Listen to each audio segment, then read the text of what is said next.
dalam nama Tuhan Yesus. Haleluya. Amin. Puji nama Tuhan. Bapak Ibu Saudara yang saya kasihi, saya sungguh bersuka cita, saya sungguh berbahagia bisa berjumpa dengan Bapak Ibu Saudara di hari Minggu ini, karena ini merupakan saat yang sungguh luar biasa bagi kita. Ada banyak orang yang tidak menikmati seperti yang kita alami pada saat ini, apalagi beberapa waktu ini curah hujan cukup tinggi. Ya, di daerah kita juga tetap ketir, jangan-jangan terjadi sesuatu seperti yang dialami oleh saudara-saudara kita di Makassar. Tetapi puji nama Tuhan, bukan berarti mereka mendapat musibah tidak disertai Tuhan. Tetapi kita melihat keadaan kita kalau hari ini kita masih dalam pimpinan penyertaan Tuhan, itu sungguh sangat luar biasa. Amin. Ya, puji nama Tuhan. Saya rindu menyampaikan firman Tuhan pada hari ini dengan satu judul, Damai Sejahtera Sejati. Berbicara damai sejahtera, kenapa saya katakan sejati? Bahwa ada damai sejahtera yang semu, ada damai sejahtera yang dibuat oleh dunia ini, tetapi itu bukan damai sejahtera yang sesungguhnya. Kita akan belajar damai sejahtera sejati seperti apa. Mari kita akan membuka kitab Hakim-Hakim pasal yang ke-6 ayat 20 sampai dengan ayat yang ke-24. Ya, di sini berbicara seorang pahlawan iman yang bernama Gideon. Agak panjang ini, tapi saya hanya mengambil sebagian dulu. Sebentar nanti juga akan dijelaskan. Hakim-Hakim pasal 6 ayat 20 sampai dengan ayat yang ke-24.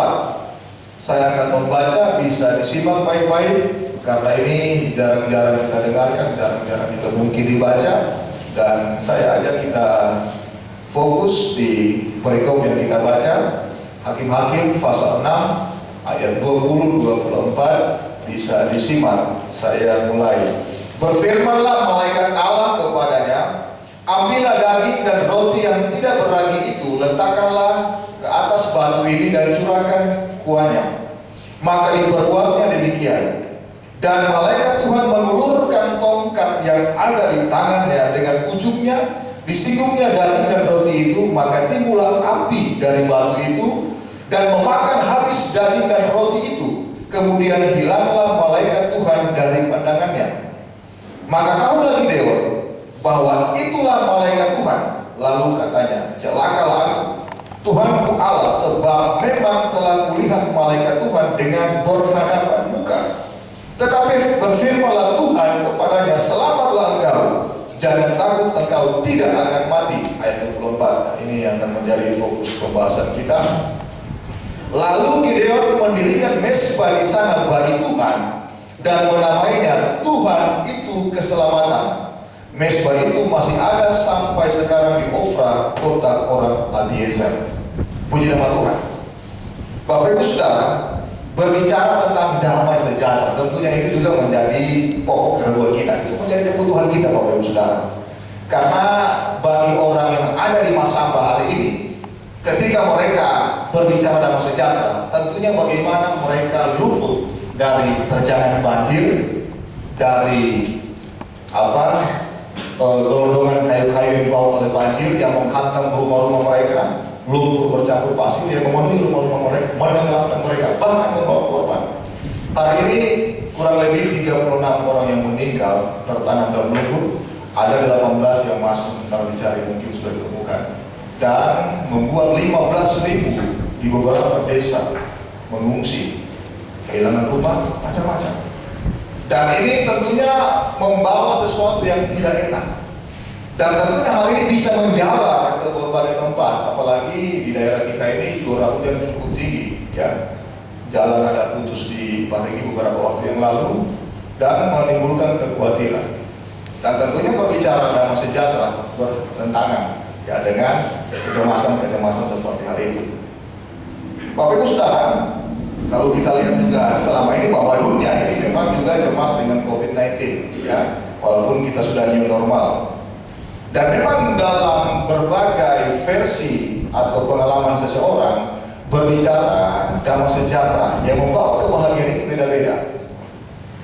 Tentunya kalau kita melihat bahwa kalau orang damai sejahtera ketika dia punya sesuatu serba ada, seperti itu katakanlah. Tetapi ketika saya melihat orang-orang yang sudah punya segala-galanya, ternyata tidak demikian. Seorang pengacara kondang, ya tentu tahu di televisi, ya, kalau bicara cincin yang begini-begini, ya, dia diwawancarai oleh seorang ulama, dikatakan apakah apa bahagia? Dia bilang belum, ya, dia mau pensiun. Padahal dia sudah punya harta yang bergelimang, ya, rukonya ada sekitar 500. Dia bilang uang kontraknya saya pernah lihat dikelola oleh istrinya. Kemudian hotel, villa dan seterusnya, bahkan mobil-mobil mewah, termasuk Ferrari California, Lamborghini dia punya. Tetapi yang menarik ketika saya melihat bahwa ternyata ukuran bahagia bagi seorang pengacara ini bukan harta yang bergelimang. Dia pernah bilang saya ingin pensiun dan akan tinggal di Bali untuk bertani, seperti itu ya. Ya, jadi kebalikan dengan kita ketika ingin sesuatu, mungkin ingin seperti apa yang dialami oleh pengacara tadi, punya segala-galanya. Nah, itulah manusia. Dan ini yang saya katakan tadi, bahwa ternyata ukuran kebahagiaan, bahkan yang membawa damai sejahtera di hati itu bukan sesuatu yang sifatnya materi. Dan ini kita akan belajar melihat seperti apa ukuran damai sejahtera. Dan memang secara umum berbicara ukuran damai sejahtera, ya pasti yang pertama terbebas dari ancaman fisik, yang kedua terbebas dari tekanan, ya, secara psikis, moral. Dan itu secara ukuran kita. Kita melihat dalam bacaan kita bahwa seorang Gideon, kalau kita membaca mulai dari pasal 7 ayat yang pertama, bagaimana bangsa Midian, itu Arab hari ini, itu menyerang bangsa Israel. Karena waktu itu dalam zaman Gideon belum ada raja.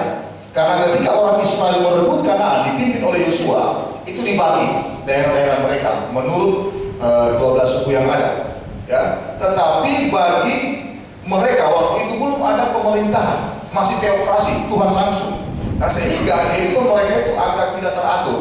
Dan orang-orang yang dipilih Tuhan menjadi pemimpin, kemudian sekalian hakim, dan termasuk Gideon. Dan pada zaman Gideon, bagaimana penjajahan bangsa Midian? Ya, kalau kita melihat bahwa 7 tahun mereka yang dirampok, tanah mereka, ternak mereka diambil ya oleh bangsa Midian. Kalau kita kembali ke ayat yang ketiga sampai dengan yang ke-6 saya baca, dikatakan di sini di dalam pasal yang ke-7 tadi, ya ayat yang ke-6 saja.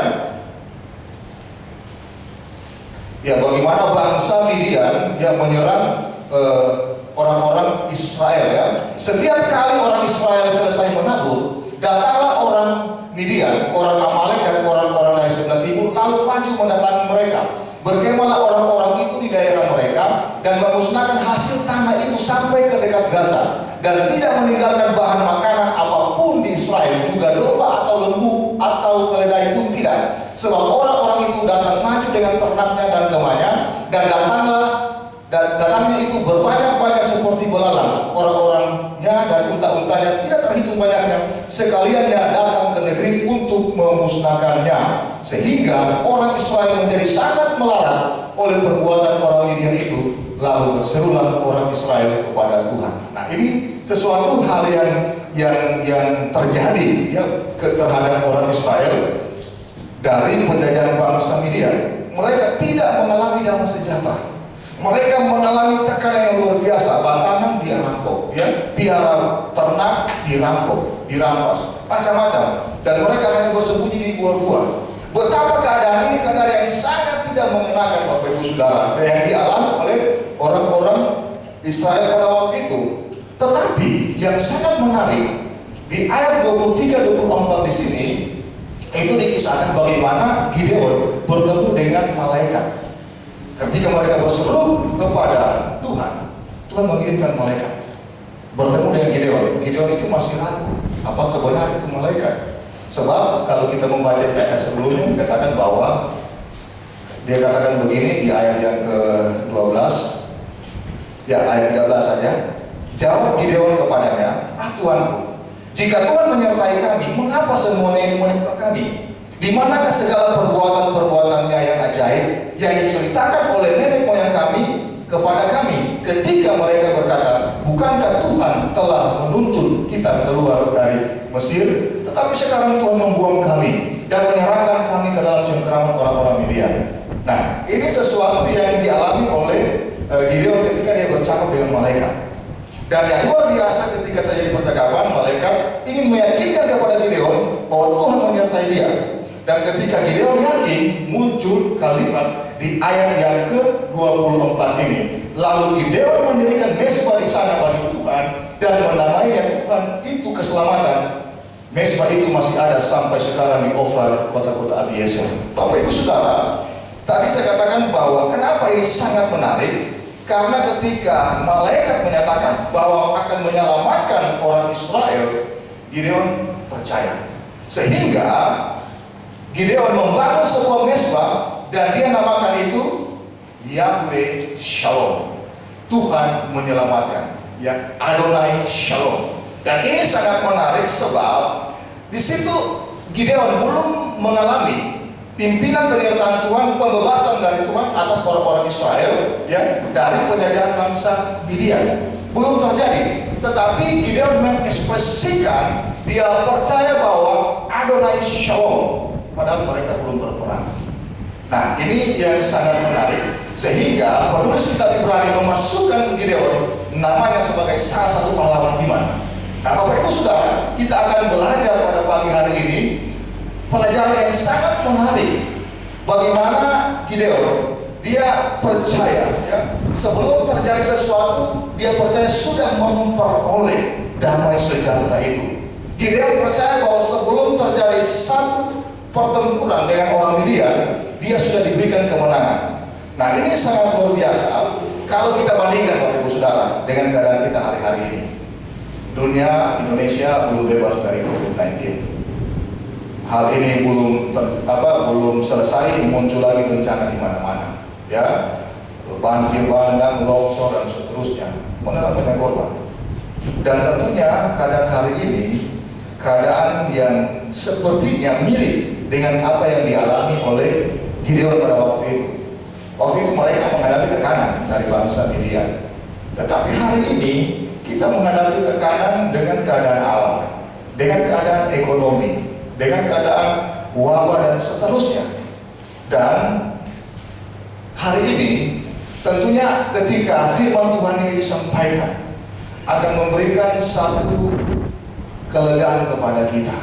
Sebab kalau kita belajar daripada seorang Gideon, ya, dia belum pernah ketemu dengan Tuhan. Kalaupun apa yang dia ketemu itu cuma yang dicerita, ya, dari nenek moyang. Dia tahu bahwa orang tuanya, nenek moyangnya, ya, bercerita bahwa orang-orang sebelum mereka dapat pimpinan penyertaan Tuhan keluar dari Mesir. Tetapi yang dialami oleh Gideon pada hari itu, mereka dalam tekanan bangsa Midian, tentunya sangat bertolak belakang. Tetapi ketika Tuhan datang kepada Gideon, Gideon percaya. Hari ini kita berbeda. Kalau Gideon hanya mendengarkan, kita juga memang mendengarkan, tetapi bukti jejak sejarah, ya, sejak beribu-ribu tahun sampai hari ini begitu besar, begitu nyata pimpinan Tuhan. Dan Gideon pada waktu itu dia telah menubuatkan dengan satu ekspresi iman. Dia katakan Tuhan adalah keselamatanku, ya, Yahweh atau Adonai Shalom. Dan kita hari ini Adonai Shalom yang dikatakan oleh seorang Gideon tadi ketika dia membuat mesbah, kita bukan cuma itu yang kita lihat, bukan cuma sebuah mesbah yang ada sebagai sebuah peninggalan tanda mata, tapi Allah yang menjadi manusia. Ketika Yesus datang ke dunia ini, dia namakan Yesus Yehoshua, artinya Adonai Shalom, Allah yang menyelamatkan. Dan ini tentunya bukan bukti sesuatu yang sifatnya cuma kita dengar, memang kita tidak lihat, tapi dari apa yang dialami oleh para rasul-rasul Kristus yang mereka mati secara tragis, yang demi mempertahankan iman oleh karena apa yang mereka lihat, apa yang mereka saksikan, apa yang mereka dengar dari pribadi Kristus, kemudian mereka imani, bahkan mereka berani mati untuk itu dengan nama sejahtera, walaupun mereka harus kehilangan nyawa. Betapa luar biasa. Dan ini kita akan belajar. Tentunya pada hari ini, di saat kita mengalami hal-hal yang menggoncangkan, kita butuh damai sejahtera sejati dari Tuhan Yesus. Amin. Nah, kita akan melihat dua hal. Damai sejahtera seperti apa? Nah, tentunya kita akan belajar dulu dari perikop seorang Gideon tadi. Di ayat yang ke-25 sampai dengan ayat yang ke-27, saya baca secara cepat, Bapak Ibu bisa simak. Pada malam itu juga Tuhan berfirman kepadanya, ambillah seekor lembu jantan kepunyaan ayahmu, yakni lembu jantan yang kedua berumur 7 tahun, runtuhkanlah mesbah Baal kepunyaan ayahmu, dan tebanglah tiang berhala yang di dekatnya. Kemudian dirikanlah mesbah bagi Tuhan Allahmu di atas kubu pertahanan ini, dengan disusun baik, lalu ambillah lembu jantan yang kedua dan persembahkanlah korban bakaran dengan kayu tiang berhala yang akan kau tebang itu. Kemudian Gideon membawa 10 orang hambanya, dan diperbuatnyalah seperti yang difirmankan Tuhan kepadanya. Tetapi karena ia takut kepada kaum keluarganya dan kepada orang-orang kota itu untuk melakukan hal itu pada waktu siang, maka dilakukannya pada waktu malam. Jadi tugas yang pertama yang Gideon lakukan, ya, bagaimana ketika dia mengakui Adonai keselamatan, Adonai Shalom, ya, dia disuruh oleh Tuhan untuk meruntuhkan mesbah-mesbah atau tempat penyembahan kepada Baal yang didirikan oleh ayahnya. Artinya, poin yang pertama, untuk mendapatkan damai sejahtera itu ada harga. Sehingga saya harus berkata, poin yang pertama, damai sejahtera yang sejati, harga dalam damai sejahtera itu. Ini sangat penting. Ada harga dalam sebuah damai sejahtera. Ada nilai yang sungguh sangat luar biasa dari kita untuk sebuah damai sejahtera itu. Dan ini sangat penting Bapak Ibu Saudara. Kalau kita kembali melihat, tentunya dalam konteks perjanjian baru, harga dalam damai sejahtera, karena damai sejahtera kita hari ini yaitu dalam Yesus Kristus. Karena dikatakan dialah sumber damai sejahtera, dialah Adonai Shalom itu. Kita membaca dalam Matius pasal yang ke-10 ayat 34, ya. Tapi saya akan baca sampai dengan ayat yang ke-39. Bapak Ibu bisa simak saja. Matius 10 ayat 34. Jangan kamu menyangka bahwa aku datang untuk membawa damai di atas bumi. Aku datang bukan untuk membawa damai. Maaf, saya koreksi. Aku datang bukan untuk membawa damai, melainkan pedang. Sebab aku datang untuk memisahkan orang dari ayahnya, anak perempuan dari ibunya, menantu perempuan dari mertuanya, dan musuh orang ialah orang-orang seisi rumahnya. Barang siapa mengasihi bapa atau ibunya lebih daripadaku, ia tidak layak bagiku. Dan barang siapa mengasihi anaknya laki-laki atau perempuannya lebih daripadaku, ia tidak layak bagiku. Barang siapa tidak mengikut salibnya dan mengikut aku, ia tidak layak bagiku.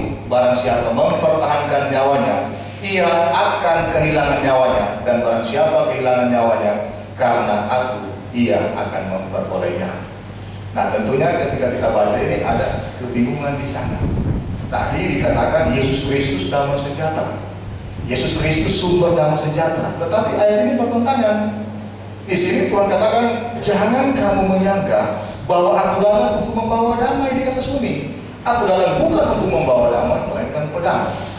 Dan ayat ini yang dipakai oleh haters, oleh para pengkritik, oleh para pembenci dan Kristenan untuk meruntuhkan iman kita, karena dia bilang Yesus tidak membawa damai, membawa pedang, artinya ada perang di sana. Dan tentunya kalau kita membaca ini harus kita melihat dari kacamata sudut pandang orang-orang Ibrani, orang Yahudi, bagaimana untuk memahami satu bahasa sastra, satu bahasa kiasan. Ya, karena juga kalau kita melihat konteks yang lebih luas, ini mempunyai pengertian yang sangat dalam, yang tentunya kalau kita membaca, sebenarnya kuncinya itu di ayat ke-39. Barang siapa mempertahankan nyawanya, ia akan kehilangan nyawanya, dan barang siapa kehilangan nyawanya karena aku, ia akan memperolehnya. Dengar baik, harga sebuah damai sejahtera dari Tuhan tidak sama dengan damai sejahtera dunia ini, ya. Ketika kita percaya kepada Yesus Kristus sebagai Tuhan dan Juru Selamat, itu membawa pemisahan. Kenapa? Karena orang-orang akan membenci kita. Itu dikatakan kita akan berpisah dengan orang tua, bukan berpisah secara fisik, tetapi bisa saja kalau kita mempertahankan kebenaran ini, kita akan dikucilkan. Banyak hal juga berbicara tentang mengikuti Yesus, sehingga penekanan yang sangat luar biasa. Barang siapa tidak memikul salibnya dan mengikut aku, ia tidak layak bagiku. Dengan kata lain bahwa damai sejahtera Kristus bukan berbicara kenyamanan, damai sejahtera Kristus bukan berbicara kesenangan, damai sejahtera Kristus bukan berbicara kelimpahan secara jasmani, walaupun itu memang perlu untuk kita bisa melayani Tuhan. Tetapi damai sejahtera Kristus itu ada harga yang harus kita bayar. Nah, ini yang harus kita pahami. Sehingga kalau kita belajar daripada murid-murid Tuhan Yesus, ya, ketika mereka dicurahkan oleh Roh Kudus kepada mereka, dan mereka mulai menginjil mulai dari Yerusalem, Samaria, hingga sampai ke ujung dunia, mereka rela mati demi sulit oleh karena mereka memahami hal ini. Damai sejahtera dari Kristus. Dan inilah yang harus kita lihat pada pagi hari ini, betapa dalam dan luar biasa damai sejahtera itu. Memang kalau berbicara barang siapa mempertahankan nyawanya, ia akan kehilangan nyawanya.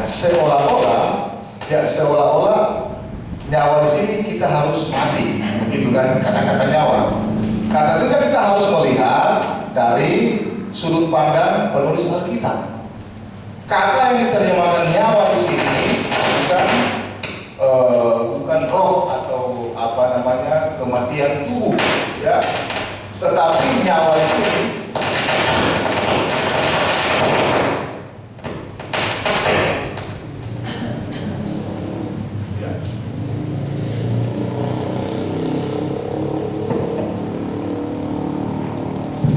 ya, mohon maaf ada problem sedikit.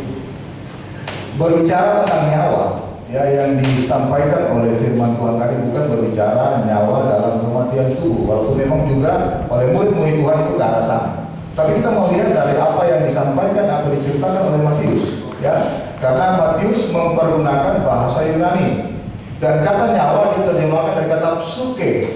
Psuke itu bahasa Indonesia bilang psikis, kejiwaan. Kejiwaan itu ada pikiran, perasaan, kehendak.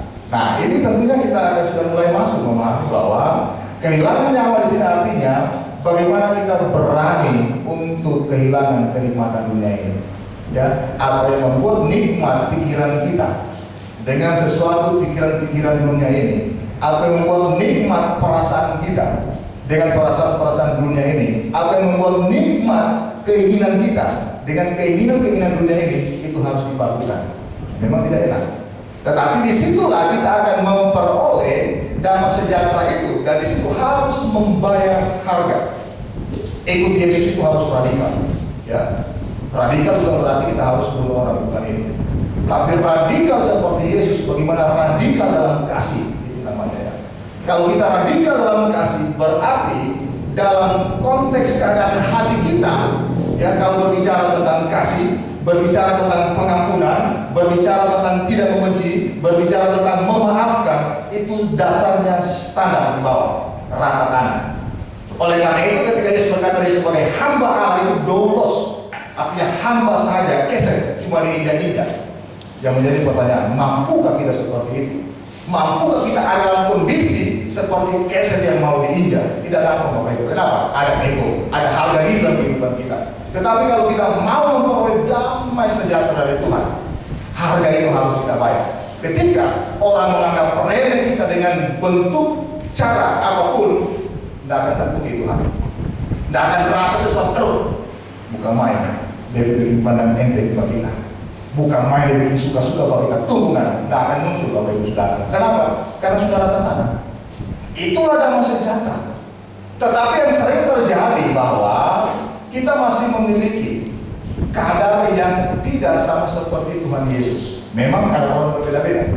Kalau saya ambil contoh tinggi badan saya, ya, damai sejahtera itu harus dibawa tinggi badan saya. Ada yang mungkin cuma di leher, ada yang di dada, ada yang di pinggang, ada yang di kaki, berbeda-beda. Tetapi yang Tuhan Yesus maksudkan itu harus rata. Artinya kita tidak punya bagian untuk mempertahankan diri kita. Dan oleh karena itu dikatakan bahwa barang siapa mengikut aku, dia harus pikul salib sangkal diri. Tidak gampang, Bapak Ibu Saudara. Saya juga masih proses, ya, masih proses. Tadi malam saya keluar dari tikungan agak jauh begini, ya, karena aku jalan, betapa motor itu dia agak masuk. Dia langsung bilang, bodoh, aduh, nggak izin, rem, kok tunggu, aduh. Saya pikir, aduh, ini hamba Tuhan. Masih ada ini. Saya langsung, ya, saya gas kembali mobil, Tuhan ampuni saya. Ya, di situ ujian biasa, hal begitu. Kalau kita tidak ada ujian, gampang ngomong begini, ya, gampang. Tetapi kalau kita belajar seperti Yesus, bagaimana ketika dia diludahi, dia difitnah, ditinggalkan, dia cuma katakan, Bapa ampunilah mereka, sebab mereka tidak tahu apa yang mereka perbuat. Itu tingkatan damai sejahtera sudah sangat di bawah sekali, tidak merasa apa-apa. Oleh karena itu memang dia layak disebut sebagai Raja Damai. Ya. Kenapa? Karena tidak ada sesuatu yang bersifat egois, harga diri dalam kehidupan Yesus Kristus sebagai Tuhan dan Juru Selamat kita. Betapa ini harus menjadi harga yang harus kita miliki dalam kehidupan kita. Oleh karena itu ketika Yesus berkata dalam Matius 5 ayat 48, hendaklah kamu sempurna atau kamu harus sempurna sama seperti Bapa di surga sempurna. Luar biasa. Ketika saya melihat sempurna ini dalam kalimat bahasa Yunani atau arti dalam bahasa Yunani itu teleios, sempurna mencapai akhir. Tetapi dalam sudut pandang sendiri, karena yang menulis Alkitab ini orang-orang Yahudi, tentunya dengan budaya Yahudi, tentunya dengan budaya Ibrani. Ternyata bahwa kata sempurna itu ya dalam Alkitab bahasa Ibrani namanya haberi, itu diterjemahkan atau itu dipakai kata shalem. Kata shalem ini sama dengan dia yang sempurna, dia damai sejahtera, dia yang ya kalau orang Poso bilang Mario ya, artinya dia sangat luar biasa untuk hal itu Bapa kita. Dan disitulah ditekankan oleh Tuhan Yesus, you must be perfect, kamu harus sempurna. Ini standar tertinggi. Dan saya percaya bahwa ketika kita ada di posisi ini, maka apapun kata orang tentang kita, tidak akan membuat kita terganggu. Seringkali yang mengganggu kita karena biasa orang punya satu status sosial, entah jabatan, entah dalam soal status sosial, bahkan dalam berbagai hal. Tetapi kalau kita belajar dari apa yang dikatakan oleh Tuhan Yesus ya, bahwa ada harga dalam damai sejahtera. Kalau seorang Gideon, dia harus berperang melawan orang-orang Midian dan orang Amalek pada waktu itu. Tetapi hari ini kita kan tidak punya musuh darah dan daging. Tetapi yang menjadi musuh kita itu penguasa di udara. Dia itu membentuk, mengintimidasi, membuat orang-orang lain supaya menjadi membuat kita terganggu. Ketika kita terganggu, maka damai sejahtera kita akan hilang. Kenapa? Karena ada hal tadi yang belum kita bisa kikis. Betapa luar biasa menjadi anak Tuhan Bapak Ibu Saudara. Dan disitulah kita belajar sempurna seperti Bapa. Dengan apa? Dengan kita membayar harga. Ya, dia harus kehilangan nyawa karena aku, dia akan memperolehnya. Artinya kalau kita bisa ya mengalahkan psikis kita, nilai diri kita, harga diri kita ya, dengan bersikap paling standar atau paling dasar, paling di bawah, kita akan memperolehnya. Dan kita melihat Yesus Kristus sampai dia mati naik ke surga, dia bangkit naik ke surga, tidak ada sesuatu yang disimpan. Betapa luar biasa. Alkitab bilang dalam segala hal dia sama dengan kita. Kalau dia tidak sama dengan kita, itu berarti Tuhan merekayasa, Allah merekayasa Kristus. Tidak bisa jatuh dalam dosa, tidak bisa bersalah. Tapi karena dikatakan dia sama seperti kita dalam segala hal, dia juga punya potensi bisa jatuh. Tetapi tidak demikian. Oleh karena kenapa? Oleh karena dia taat setia sampai mati. Nah, ini harga sebuah damai sejahtera. Hari ini Bapak Ibu Saudara, kita membutuhkan hal ini. Tentunya pasti kita akan berhadapan dengan orang-orang yang menjengkelkan, dengan orang-orang yang membuat kita sakit hati, dengan orang-orang yang sering membuat kita tersinggung, dengan orang-orang yang menyebarkan bahkan juga memfitnah, bahkan juga yang menyakiti kita. Tetapi dengan baik, kita butuh damai sejahtera. Ada harga yang harus kita bayar. Amin. Ini memang susah, sulit, kita harus berjuang. Dan memang Yesus Kristus pula ingatkan untuk menuju ke kehidupan jalan yang sempit, kita harus berjuang, kita harus berupaya. Dan perjuangan kita itu sampai menutup mata, karena kita akan nikmati di langit baru dan bumi baru. Seberapa sih harga diri kita dibanding dengan Tuhan Yesus? Dan di situ kita mau belajar hari ini Bapak Ibu Saudara, betapa luar biasa ya harga sebuah damai sejahtera. Bukan dihitung dengan materi, bukan dihitung dengan sesuatu yang melekat. Ya, tadi saya katakan pengacara tadi ya, bahwa dia bilang dia belum bahagia, jujur. Dia bilang ada pensiun 60 tahun, tiap ada klien satu urus perkara 2 miliar, 3 miliar. Ya, dia katakan demikian. Dia sudah berbagi kepada orang lain. Tapi saya percaya, ya kalau ini memang dalam sejahtera Kristus, pasti sesuatu kelimpahan akan menjadi berkat, menjadi kebahagiaan juga bagi dia dan bagi kita. Orang-orang yang Tuhan percayakan, mungkin daripada yang lain. Kita bisa menjadi saluran berkat. Oleh karena kenapa? Oleh karena kita memahami apa itu damai sejahtera di Kristus. Ada harga yang harus dibayar. Pagi hari ini kita kembali merenungkan. Di saat kita menghadapi berbagai macam hal, sudahkah kita mempunyai damai sejahtera? Dan damai sejahtera itu kita harus dapat peroleh kalau kita mau bayar harga di dalam mendapatkan damai sejahtera itu. Amin. Itu poin yang pertama. Poin yang kedua, kembali kita belajar dari seorang Gideon tadi. Nah, kita lompat ke depan. Gideon, Hakim-Hakim pasal yang ke-8 ayat yang ke-28. Hakim-Hakim pasal 8 ayat yang ke-28 dikatakan di sana, demikianlah orang Midian tunduk kepada orang Israel dan tidak dapat menegakkan kepalanya lagi, maka amanlah negeri itu 40 tahun lamanya pada zaman Gideon. Wow, luar biasa. Berbicara dalam sejahtera yang sejati. Tadi poin yang pertama, harga sebuah damai sejahtera. Poin yang kedua, damai sejahtera yang berharga. Tadi juga sudah berbeda maknanya. Damai sejahtera yang berharga seperti apa? Kalau kita melihat seorang perjuangan Gideon, ya, 7 tahun mereka dijajah, 7 tahun mereka harga diri mereka diinjak-injak oleh bangsa Midian. Tapi ketika Tuhan menolong Gideon, sehingga Gideon mengatakan Yehova atau Yahweh Adonai Shalom, ya. Kemudian Gideon berperang, dia berjuang di sana. Bagaimana mengalahkan orang Midian dan Amalek. Dan singkat cerita, ya, di zaman Gideon, Israel aman 40 tahun, cukup lama. Setelah itu kalau kita membaca seterusnya, orang Israel serong lagi dalam penyembahan berhala, jatuh lagi, dijajah lagi. Berarti bahwa untuk kita memperoleh damai sejahtera yang berharga, kita harus melekat kepada Tuhan. Dan di zaman Gideon mereka berjuang dan 40 tahun mereka berada di dalam damai sejahtera yang luar biasa, tidak ada ancaman. Dan hari ini tentunya kita bukan dalam peperangan seperti zaman Gideon, tidak ada tekanan. Tetapi kalau kita melihat tentang pesan Tuhan Yesus bahwa keadaan dunia ini seringkali membuat kita tidak damai sejahtera, sehingga di Yohanes pasal 14 ayat yang ke-27 Tuhan katakan begini, Yohanes 14 ayat 27, damai sejahtera kuberikan kepadamu, damai sejahtera kutinggalkan kepadamu, ya, dan bukan damai sejahtera dari dunia ini. Luar biasa. Dan tentunya apa yang Tuhan Yesus katakan ini pesan yang sangat penting. Karena ketika Yesus Tuhan dia berkata damai sejahtera kuberikan kepadamu, damai sejahtera kutinggalkan kepadamu, dia akan segera ditangkap, dibunuh, mati, bangkit naik ke surga. Kalau orang Muslim bilang itu ini kata-kata terakhir, kata-kata yang penting di saat dia akan meninggalkan murid-muridnya.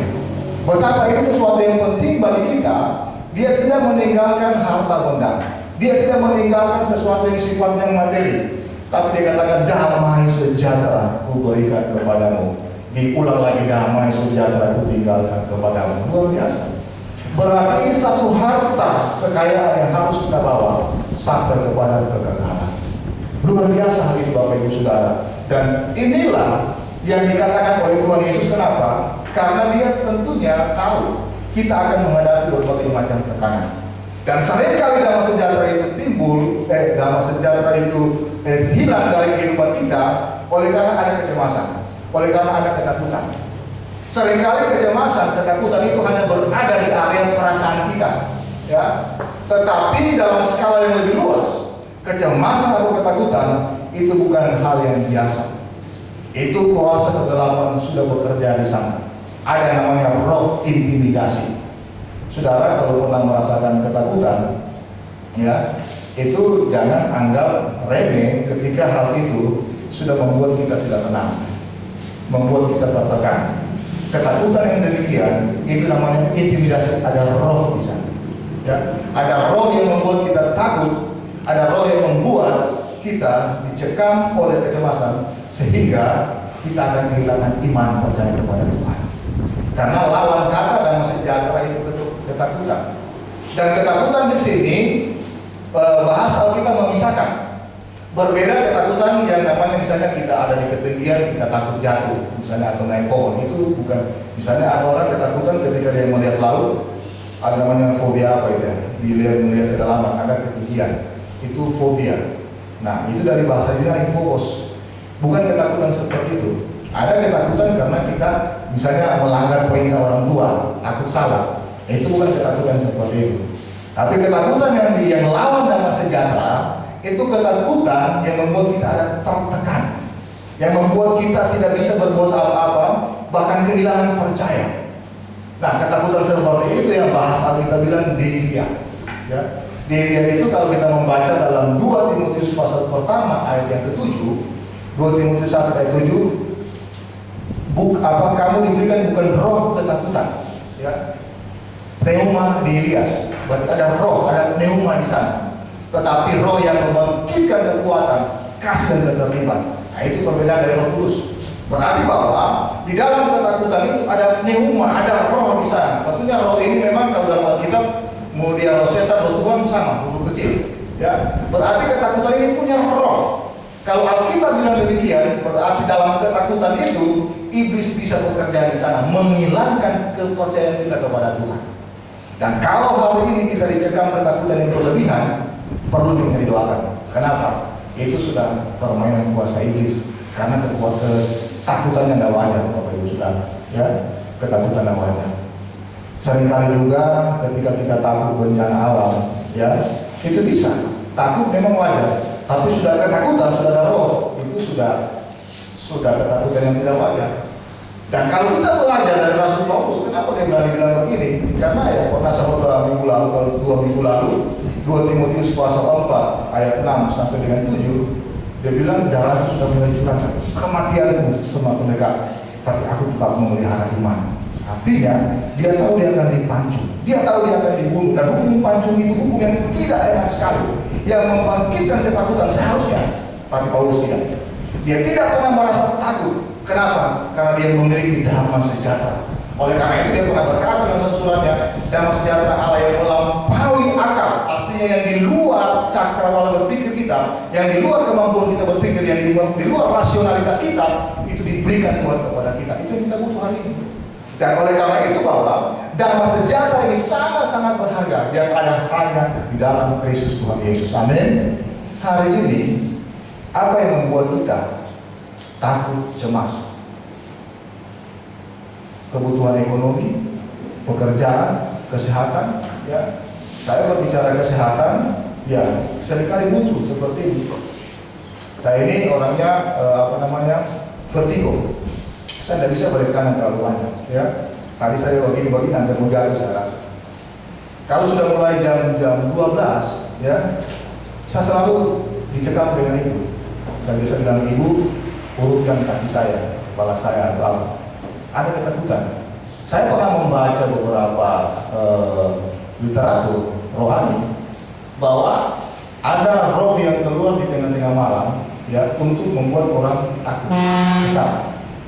Memang oleh karena itu selalu malam kita harus berdoa penyerahan total. Kan pernah saya korban, ya. Kalau tidur malam, Bapa ke dalam tanganku serahkan nyawaku. Itu kan tulisnya ayat dari Mazmur. Kenapa? Itu menyerahkan nyawa itu sama dengan kita orang menabung, mendepositokan nyawa kita dengan harapan besok atau kapan akan diambil lagi. Itu penyerahan total. Dan di saat seperti itu seringkali ada rasa ketakutan. Saya kan selama sudah begitu, saya totalitasnya putar lagu rohani, saya dengan sambil tidur saya putar instrumen. Enak, damai sejahtera. Kenapa? Karena roh itu bisa bergentayangan, memberi kita ketakutan. Tetapi kalau kita meminta damai sejahtera dari Tuhan, damai sejahtera itu Tuhan akan berikan bagi saya dan saudara. Amin. Damai sejahtera itu sulit untuk saya jelaskan dengan kata-kata, tapi bisa kita rasakan kalau kita meminta dari Tuhan Yesus. Hari ini ketakutan apa yang menimpa saya dan saudara? Sakit penyakit, ketakutan tentang bagaimana pemenuhan kebutuhan kita, usaha kita, keluarga kita, anak-anak kita, segalanya datang kepada Tuhan Yesus. Dialah sumber damai sejahtera. Dia sumber kekuatan kita. Oleh karena itu ketika Yesaya bilang di Yesaya 5 ayat 9, sebab seorang anak telah lahir untuk kita itu dibuat, seorang putra telah diberikan untuk kita, lambang pemerintahan ada di atas bahunya, dan namanya disebut orang penasihat ajaib. Nah, kata penasihat itu konselor. Ya, artinya ketika kita berdoa kepada Tuhan Yesus, dia konselor. Artinya orang konseling itu kita curhatan, ada kekuatan untuk memberikan. Dia konselor penasihat ajaib, Bapa yang kekal yang terakhir apa? Raja damai. Oh, luar biasa. Di situ lengkap apa yang dimiliki oleh Tuhan Yesus. Ada kekuatan, ada kuasa dia sebagai raja. Dia sebagai konselor, bahkan dia sebagai raja damai. Kalau hari ini kita kehilangan damai sejahtera, minta kepada Tuhan. Dan damai sejahtera itu tidak bisa diukur dengan harta benda, tidak bisa diukur dengan jabatan, tidak bisa diukur dengan status sosial. Tapi damai sejahtera itu melampaui segala akal, dan semua kita dengan Tuhan dapat mendapatkannya. Amin. Nah, puji nama Tuhan, Bapak Ibu Saudara. Maka itulah damai sejahtera yang sejati, bukan yang diberikan oleh dunia ini, kata Tuhan Yesus, tapi yang diberikan oleh Bapa di surga. Kita tidak usah pusing bagaimana keadaan kita, tidak usah kita pusing bagaimana situasi yang kita hadapi, tapi marilah kita senantiasa memiliki damai sejahtera yang dari Tuhan Yesus, yang terus akan menyertai kehidupan kita, kehidupan saya dan saudara, asalkan kita sanggup untuk menguasai diri, kita sabar dalam penderitaan, kita hidup senantiasa dalam penyertaan pimpinan bahkan kehendak Tuhan. Amin untuk firman Tuhan. Haleluya.